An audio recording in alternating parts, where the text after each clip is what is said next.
All right, good morning, good afternoon, and good evening, everyone. It's Dr. Ephraim. Today's date is March 28th, 2023. I want to welcome all my new subscribers and older alike. And if you haven't already, make sure you hit that subscribe button, hit the notification bell, and select all. That way you'll be notified every time I upload a new presentation.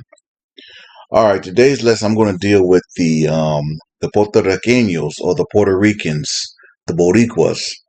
I've done some lessons on the 12 tribe chart, kind of debunking that chart, breaking it down genetically and all that.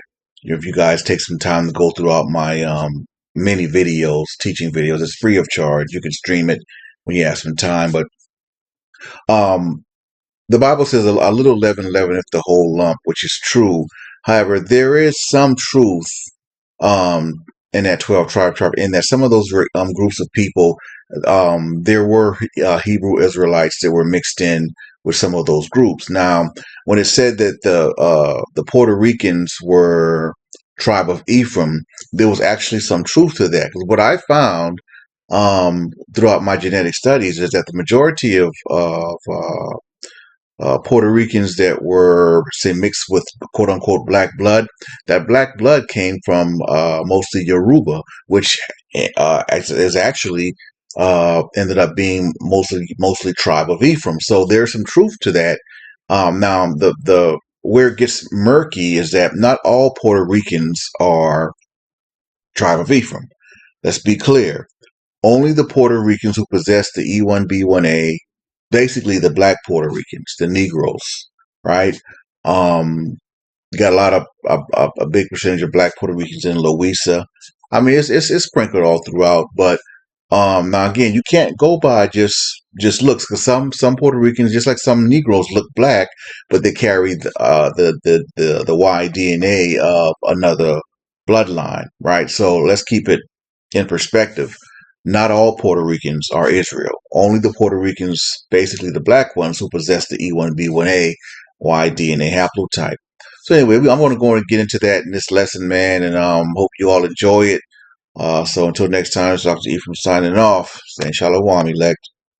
All right, today's lesson we're gonna tackle the Black Puerto Ricans, or sometimes referred to as the Afro Puerto Ricans.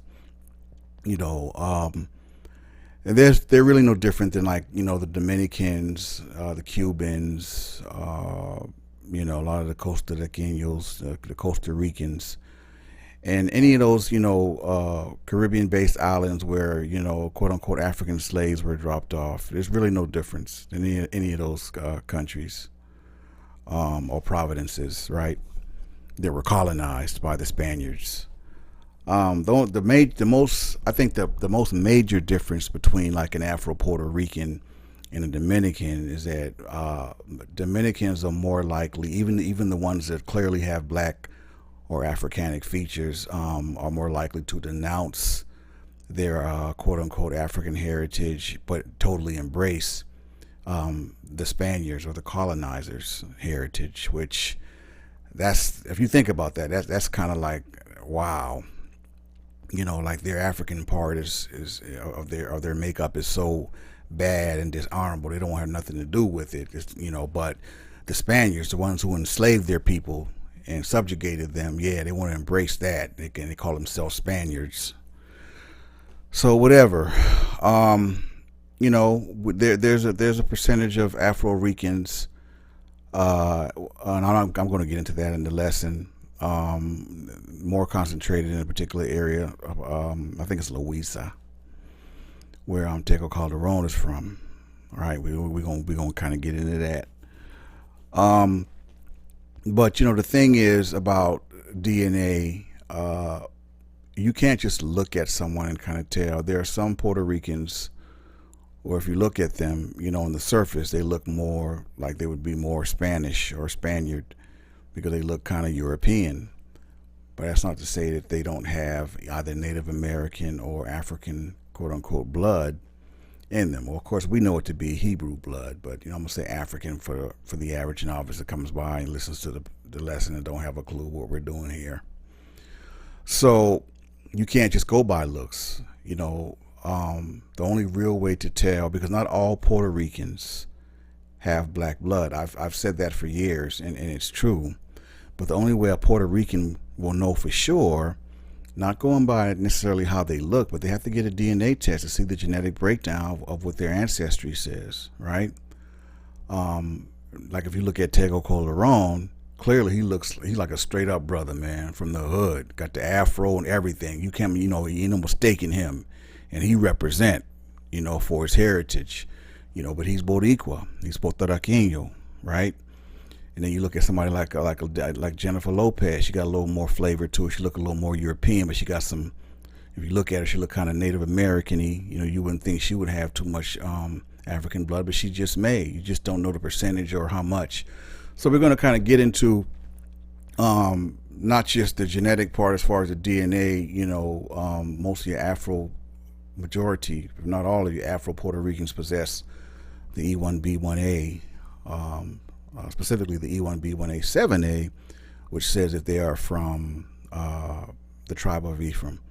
Now, if you know anything about the story about the tribe of Ephraim, you know that they're mostly Yorubas, and the part of the Puerto Rico's history is that most of the slaves that were imported there were from Yoruba. So the interesting thing is that that incorrect 12 tribe charts show the Puerto Ricans as being tribe of Ephraim, and that's actually pretty true. What's misleading though is to make all Puerto Ricans think that they're from the tribe of Ephraim. That's where it gets tricky and iffy. So you have to have the haplotype of E1B1A to be considered from the loins of Jacob, as most Afro Puerto Ricans do, right?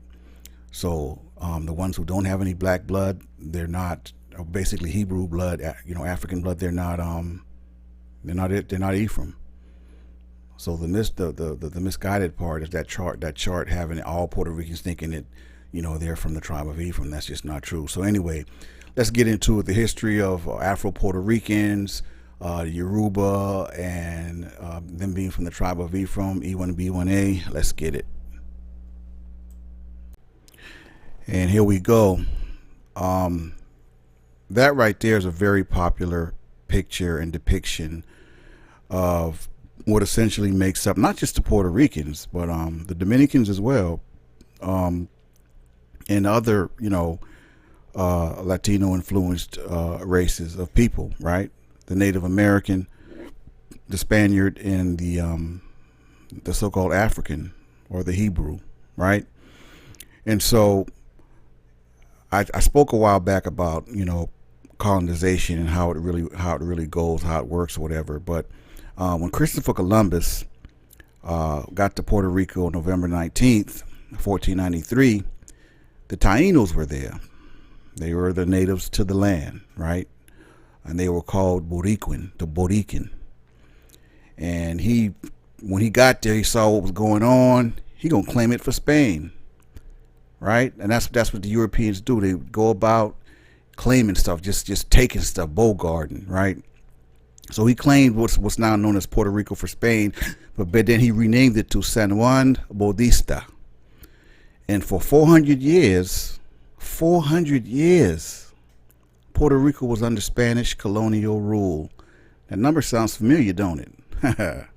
For 400 years, Puerto Rico was under Spanish colonial rule. Excuse me. One of the most interesting things that I found throughout my genetic studies of the Puerto Ricans in Puerto Rico is that I have found very little or none male blood from Native Americans. And then it dawned on me, because the natives, the Taínos, they wasn't trying to hit at enslaved stuff. So basically it was killing off the Indians and raping the Taíno women, right? So, and they did that for a while before they started importing the African slaves in. So that's what I'm saying. And I think this is kind of conscious and subconsciously. A lot of Taínos did not mix with black blood. They wanted to keep their blood separate from them. So when I say that not all Puerto Ricans have black blood, that is like that's genetically a fact. Like you can't get mad for Puerto Riqueño to say, I'm not black or I'm not moreno, because I mean they may not be, but I don't know if they're saying that just for the fact that they don't want to claim it, or they genetically know that there's no black blood inside them, right? So I don't know, but you can't. Some people try to run them down. Oh, all Puerto Ricans are black, this and that. No, that's not true. All Puerto Ricans do not have black blood. Not all of them. That's just not factual. So way before they started importing the slaves, they were raping the women and killing the men. And that's why you don't see a lot of genetic Y DNA haplotypes from Native American males from genetic information of males taking DNA tests on the islands. I was like, wow, I mean that's proof positive that they killed majority of them. That's why you don't have a lot of Y DNA haplotypes for Native American males from Puerto Rico. So they're killing off the Native American males, raping the women, right? That was their MO. And so, and then in the spirit of saving time, they started importing the African slaves, quote unquote Hebrew slaves, right? And what happened was Christopher Columbus, he left, right? And so he left for a while. Exact time unknown, but he left. And when he came back, the people in the variety of how they looked was very different. Check this out. And when Christopher Columbus came back, this is what he came back to. Look at that. That picture right there is like so profound to me, man. It's kind of fascinating too. You get three different races of people coming together, and they get around each other, and the male female thing kick in, and look at that, and that's what you get. Right? They call it miscegenation or whatever, but especially when you have a group of people that share a common bond in being oppressed or enslaved, because slavery did go on in Puerto Rico, and that's one of the reasons why a lot of Puerto Ricans and Dominicans are reluctant to claim the African part of their heritage, because it's not so much that I don't think they don't really believe that they aren't part African or whatever, but they don't want to claim the slavery part because that's shameful. But I mean, join the club. I mean, African Americans ain't no different, right? So-called African Americans. I mean, our ancestors was enslaved. I mean, it's nothing to be proud of. But I mean, how you gonna disrespect your own heritage? I mean, whatever is in you is in you. And then it's a little thing I put together about this is Puerto Rico after the Hebrew slaves. E1B1A got there. I put this together. And a little joke right there in the left-hand corner says the only difference between a Dominican, a Puerto Rican, a Jamaican, a Haitian, Cuban, Bahamian, and an African-American is a boat stop, which is essentially true, okay? Because we are all descendants from the so-called African slaves that were brought into these different islands and provinces and all over the Caribbean by way of the transatlantic slave trade. That is an historical fact. Some people try to denounce that and denounce that too or whatever, but it happened. Go to slavevoyages.org. Okay, they have our Hebrew names on those slave ships that carried the slaves. Okay, and what did the Most High say? If they who are called by my name, and they're there, or slave, because they looked at slaves as cargo. And a lot of those slaves had names, and they straight up had Hebrew names, man. Go to slavevoyages.org. It's right there. All right, moving right along. And just to kind of, continue to set the tone moving forward in this presentation, I think I asked, the question I asked in one of the search engines is that where in Africa did most of the slaves come from that were imported to Puerto Rico in some kind of way? And then it said right here, the answer that came back said the large majority were Yoruba and Igbo. So that tells me that even though a lot of them came from Yoruba, there was some from Igbo mixed in there too. So not only do you have E1B1A 7A, you're going to have E1B1A 8A, because I think 8A is 8A is Judah, I believe, or A8 is Judah. But either way, it says ethnic groups from Nigeria and Bantu from the Guinea, and the number of slaves in Puerto Rico rose from 1,500 in 1530 to 15,000. Wow, wow, 15,000 by 1555. So there's a high probability of a lot of Puerto Ricans having some degree of African blood. But to assume that every single Puerto Rican has black blood is not accurate. But we ain't too far from it. Let's look at the kind of what they're saying as far as the numbers.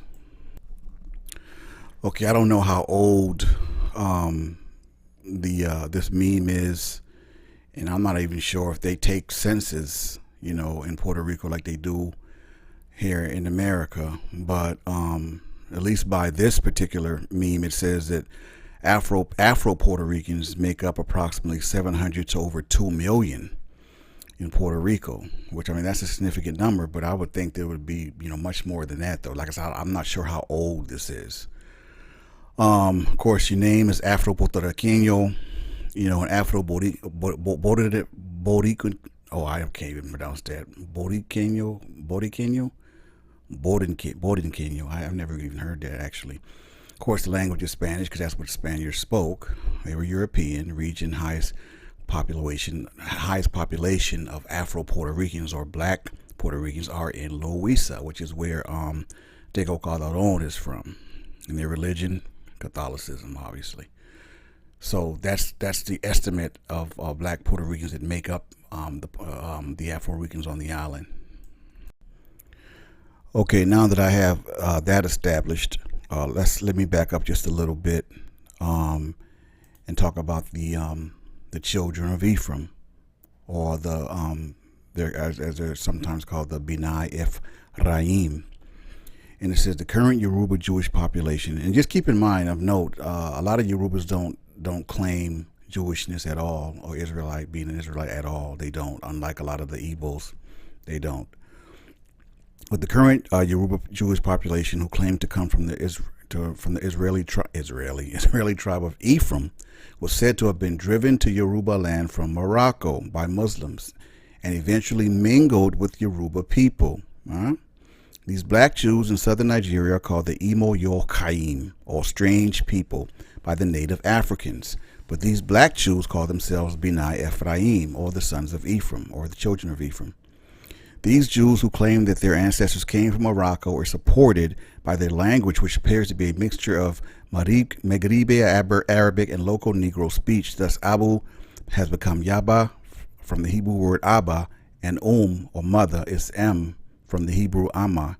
Nevertheless, most of their language is similar to the Yorubas around them. These Yoruba, sons of Ephraim, observe certain Jewish customs, among which are the great holy days, naming of children on the 8th day, etc. In almost every way, these black Jews are like the Yorubas and are hardly distinguishable from them, except for some outstanding Hebrew observances. Yeah, just a little bit, right?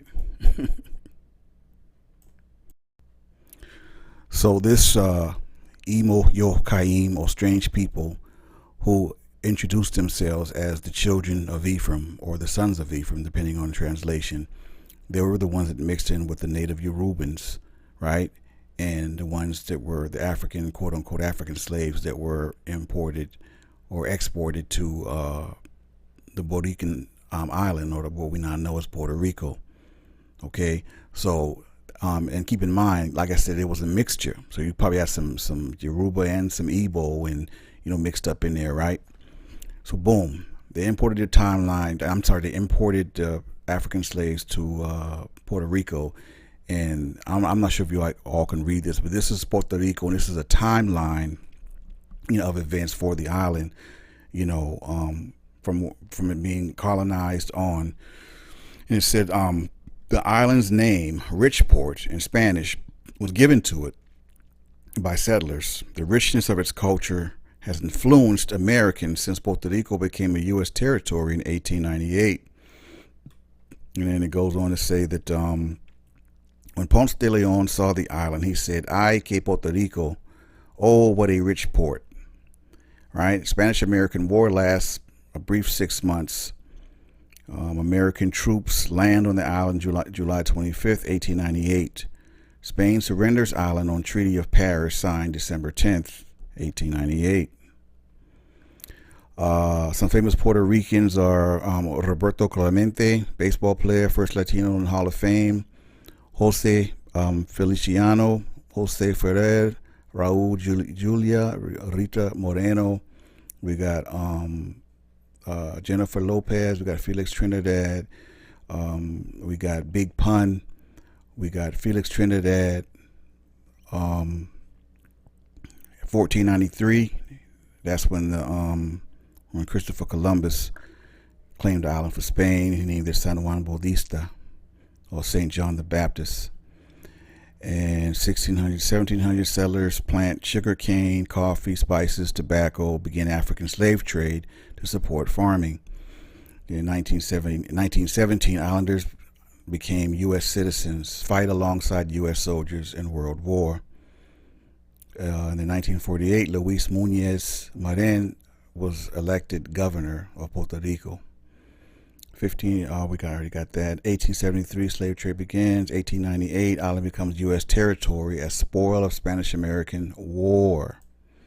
All right. In 1952, becomes self-governing Commonwealth. However, they're still connected to the U.S., right? And so the argument has been, should they just become a state, a United States, or just stay separate? And a lot of people have been bucking against it, but yet, when things happen over there, it's like they kind of expect the U.S. to help them, and they help them. We do help, but it's like you're not officially a United State. So your sovereignty and your independence is what's kind of keeping the U.S. from going all out, because you guys refuse to.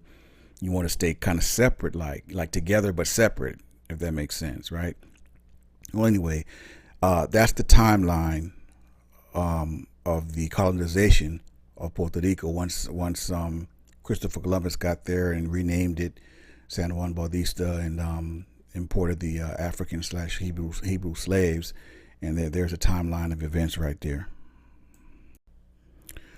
Okay, Afro-Puerto Ricans are Puerto Ricans who are of predominantly African/Hebrew descent or self-identify as black, although the vast majority of Puerto Ricans today are at least of partial African descent. The history of Puerto Ricans of African descent begins with free African men known as libertos, who accompanied the Spanish conquistadors in the invasion of the island. The Spaniards enslaved the Tainos, the native inhabitants of the island, many of whom died, and I spoke on that in the beginning, as a result of new infectious diseases and the Spaniards' oppressive colonization efforts. Spain's royal government needed laborers and began to rely on African slavery to staff their mining and fort building operations. The crown authorized importing enslaved West Africans. As a result, the majority of the African peoples who entered Puerto Rico were the result of the transatlantic slave trade and came from many different cultures and peoples of the African continent. When the gold mines in Puerto Rico were declared depleted, the Spanish crown no longer considered the island to be a high colonial priority. Its chief ports served primarily as a garrison to support naval vessels. The Spaniards encouraged free people of color from British and French possessions in the Caribbean to immigrate to Puerto Rico to provide a population base to support the Puerto Rican garrison. The Spanish decree of 1789 allowed slaves to earn or buy their freedom. However, this did little to help their situation. The expansion of sugarcane plantations drove up demand for labor, and the slave population increased dramatically as new slaves were imported. Throughout the years, there were many slave revolts. Of course, you never hear about the revolts on the island. Slaves who were promised their freedom joined the 1868 uprising against Spanish colonial rule in what is now known as the Grito de Lares. On March 22, 1873, slavery was abolished in Puerto Rico. When Ponce de Leon arrived on the island of Boricuan and the Spaniards, they were greeted by the Cacique Aguabanya, the supreme leader of the peaceful Taino tribes on the island. Aguabanya helped to maintain the peace between the Taino and the Spaniards. According to historian Ricardo Alegria, in 1509, Juan Garrido was the first free African man to set foot on the island. He was a conquistador who was part of Juan Ponce de Leon's entourage. Garrido was born on the West African coast. the son of an African king. I did not know that. In 1508, he joined Juan Ponce de Leon to explore Puerto Rico and the prospect for gold. In 1511, he fought under Ponce de Leon's repressed the Carib and the Taíno, who had joined forces in Puerto Rico in a great revolt against the Spaniards. They wasn't trying to hear that colonization stuff, man, that enslaved stuff. Garrido next joined Hernan Cortés in the Spanish conquest of Mexico. Another free African man who accompanied De Leon was Pedro Mejas. Mejas married a Taíno woman, chief, a Caquica, by the name of Yuisa. Yuisa was baptized as Catholic so that she could marry Mejas. She was given the Christian name of Luisa. The town Luisa, Puerto Rico, was named for. The town of Luisa, Puerto Rico, was named after her. See, I didn't know that.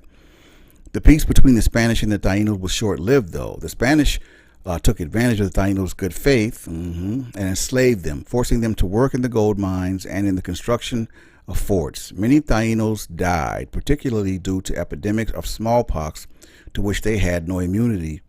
Other Taínos committed suicide or left the island after the failed Taíno revolt of 1511. Fria Bartolomé de las Casas, who had accompanied Ponce de Leon, was outraged at the Spanish treatment of the Taínos. In 1512, he protested at the Council of Burgos at the Spanish court. He fought for the freedom of the natives and was able to secure their rights. The Spanish colonists, fearing the loss of their labor force, also protested before the courts. They complained that they needed manpower to work in the mines and build forts and supply labor for the thriving sugarcane plantations. As an alternative, Las Casas suggested the importation and the use of African slaves. Enter the Hebrews. In 1517, the Spanish crown permitted its subjects to import 12 slaves each, thereby beginning the African slave trade in their colonies. 12 slaves each. Aha. According to historian Luis Diaz, the largest contingent of African slaves came from the areas of the present-day Ghana, Togo, Benin, and Nigeria. All these current countries are located in the Gulf of Guinea, also known as the Slave Coast. The large majority were Yoruba and Igbo, ethnic groups from Nigeria, and Bantu from the Guinea. The number of slaves in Puerto Rico rose from 1,500 in 1530 to 15,000 by 1515. The slaves were stamped with a hot iron on their forehead, a branding which meant that they were brought to the country legally and prevented their kidnapping. African slaves were sent to work in the gold mines to replace the Taíno, or to work in the fields in the island's ginger and sugar industries. They were allowed to live with their families in a bohío, a hut, on the master's land, and were given a patch of land where they could plant and grow vegetables and fruits. Africans had little or no opportunity or advancement and faced discrimination from the Spaniards. Slaves were educated by their masters and soon learned to speak the master's language, educating their own children in the new language. They enriched the Puerto Rican Spanish language by adding words of their own. The Spaniards considered Africans more malleable, and the Taínos, since the latter were unwilling to assimilate. The slaves, in contrast, had little choice but to adapt to their lives. Many converted, at least nominally, to Christianity. They were baptized by the Catholic Church and were given the surnames of their masters. Many slaves were subject to harsh treatment, and women were subject to sexual abuse. The majority of the conquistadors and farmers who settled on the island had arrived without women. Many of them intermarried with the African or Taíno women. Their multiracial descendants formed the first generation of the early Puerto Rican population. In 1527, the first major slave rebellion occurred in Puerto Rico, as dozens of slaves fought against the colonists in a brief revolt. The few slaves who escaped retreated to the mountains, where they resided as Maroons with surviving Taínos. During the following centuries, by 1873, slaves had carried out more than 20 revolts. Some were of great political importance, such as the Ponce and Vega Baja conspiracies. As the United States Congress approved the Jones Act of 1917, Puerto Ricans were granted U.S. citizenship. As citizens, Puerto Ricans were eligible for the military draft, and many were drafted into the armed forces of the United States during World War I. The armed forces were segregated, though, until after World War II. Puerto Ricans of African descent were subject to the discrimination which was rampant in the military and the United States. Black Puerto Ricans residing in the mainland United States were assigned to all black units. Rafael Hernandez and his brother Jesus, along with 16 more Puerto Ricans, were recruited by jazz band leader James Reese Europe to join the United States Army's Orchestra Europe. They were assigned to the 369th Infantry Regiment, an African American regiment. It gained fame during World War I and was nicknamed the Harlem Hellfighters by the Germans. The United States also segregated military units in Puerto Rico. Pedro Albizu Campos, who later became the leader of the Puerto Rican Nationalist Party, held the rank of lieutenant. He founded the Home Guard unit of Ponce and was later assigned to the 375th Infantry Regiment, an all-black Puerto Rican regiment, which was stationed in Puerto Rico and never saw combat. Albizu Campos later said that the discrimination which he witnessed in the armed forces influenced development of his political beliefs. Puerto Ricans of African descent were discriminated against in sports. Puerto Ricans who were dark-skinned and wanted to play Major League Baseball in the United States were not allowed to do so. In 1892, organized baseball had codified a color line barring African American players and any player who was dark-skinned. Just like Ice Cube said, man, our skin is our sin, right? From any country. So if you had dark skin, it doesn't matter what country you come from, Puerto Rico, Dominican, whatever. Nah, they wasn't trying to hear. They lumped you in with the so-called African Americans. It was no different. I should tell y'all something. Ethnic Afro-Puerto Ricans continued to play baseball in 1928. Emilio Malicio Navarro traveled to New York City and became the first Puerto Rican to play baseball in the Negro Leagues when he joined the Cuban Stars. He was later followed by others such as Francisco Colombre, who also played for the Cuban Stars. The persistence of these men paved the way for the likes of Baseball Hall of Famers Roberto Clemente and Orlando Cepeda, who played major leagues after the color line was broken by Jackie Robinson of the Brooklyn Dodgers in 1947. They were inducted into the Baseball Hall of Fame for their achievements. Cepeda's father, Pedro Cepeda, was denied a shot at the major leagues because of the color of Pedro Cepeda's skin. He was a dominant hitter Professional Baseball League of Puerto Rico after its founding in 1938. He refused to play in the Negro Leagues due to his abhorrence of racism endemic to the segregated United States. I mean, like, seriously, could you blame him? No, I couldn't. Critics of discrimination say that a majority of Puerto Ricans are racially mixed, but they do not feel the need to identify as such, unlike Dominicans, for example. They argue that Puerto Ricans tend to assume that they are of black, African, American, Indian, and European ancestry and only identify themselves as quote-unquote mixed only if they have parents who appear to be distinctly different races. Puerto Rico underwent a whitening process while under U.S. rule.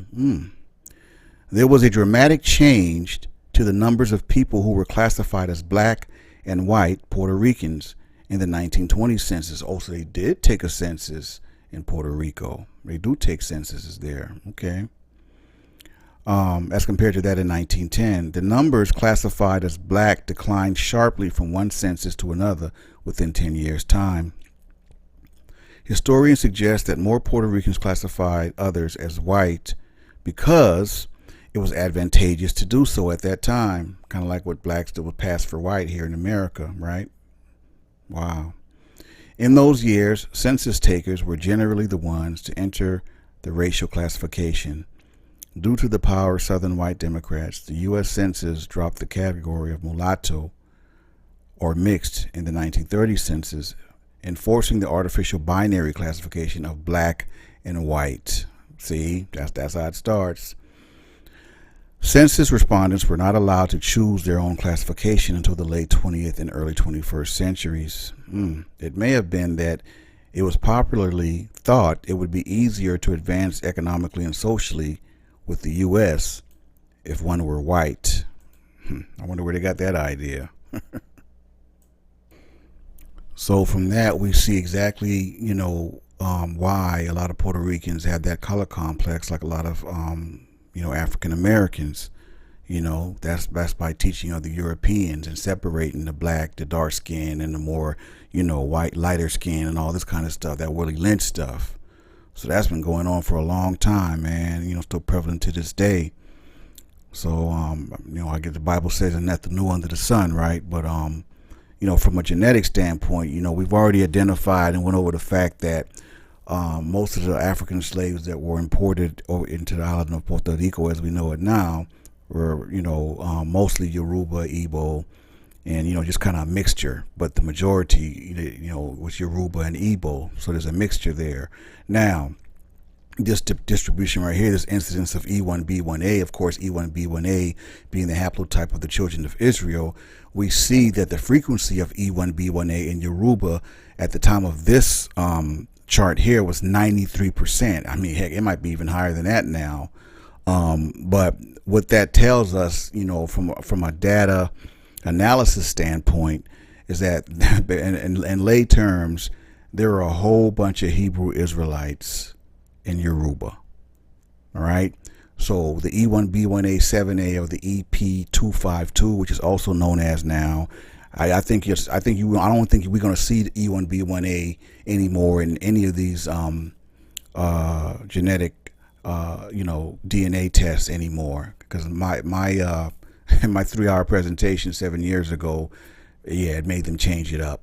They're not gonna. I don't think we'll ever see that again. And I mean, I ain't trying to be, telling the future, whatever, but I knew that was going to happen. So we know by that, this is just a small sample size. This is not all the so-called Hamitic African tribes that possess, and the percentage of what the E1B1A is in their tribe. The Bamileke is like pretty much, man, almost 100%. So listen. That tells me, like, I mean, are there any Hamites in that tribe? I mean, wow, the Ewe is pretty high too, and the Ja, they're pretty high. Also the Tutsi, they're not on here, but the Tutsi is pretty high too, and the Igbo obviously. Igbo is but let me say this: Igbo is probably the biggest mixture of Ham versus Shem, because there are a lot of Hamitic Igbos, and that's what started the Hamitic Igbos were warned against the Hebrew Israelite Igbos, and that's where they went through that whole Biafra tragedy, right? I covered that. I did a lesson on that. Google it if you have a chance. But nah, that's I'm gonna get ready to end this lesson. The Puerto Ricans, the Afro Puerto Ricans that possess the E1B1A, E1B1A 7A, or whatever it is, they're the ones that are from the tribe of Ephraim.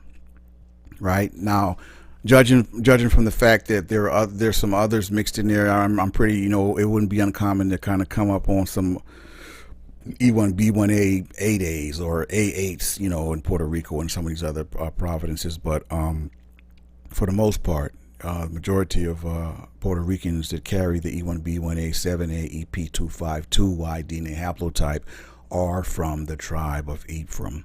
The ones who carry their Spaniards Y DNA, they are not from the tribe of Ephraim. And of course, the only absolute way you would know that is via a DNA test, because you can't do it by just looking at them, right? So anyway, that's that. I'm gonna go ahead and end this lesson. I hope y'all enjoyed it, the history lesson. I try to be engaging as much as possible, but got to give the information. But if you're new to the channel, go ahead and subscribe, hit the notification bell, so you'll be notified every time I upload a new presentation or Thinking Out Loud segment or Real Talk Tuesday episode or something like that. And, until next time, this is Dr. Ephraim signing off.